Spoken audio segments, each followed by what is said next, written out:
अरे भाई ये तो पूल छोटा पड़ गया इसके लिए। कुणाल पूल तो बन ही गया, एक चीज और कर सकते हो इसमें आप। क्या?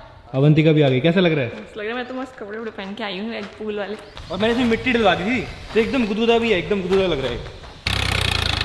मिट्टी थोड़ी सी गीली है ना तो ट्रैक्टर फंस गया वहाँ पे थोड़ा। गाइस ट्रैक्टर को निकालने के लिए अब थार का यूज करना पड़ेगा।